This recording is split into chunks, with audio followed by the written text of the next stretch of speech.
lie. Who represents Jesus here in Kiswahili Gospel Church?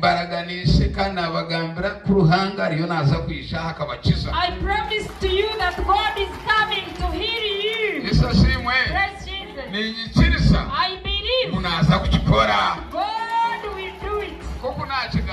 Just as I said, when I was just contending with the witch doctor on Great African Radio, contended for 4 weeks.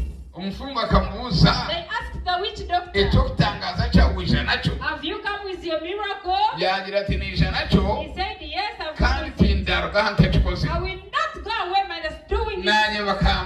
They as well asked me, do you believe that the witch doctor will do it? I also replied, I said, my God, whom I serve, will not allow the witch doctor to do the miracle.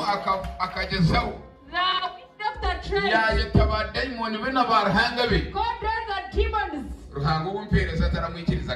God, whom I serve, never allowed the witch doctor to do the miracle.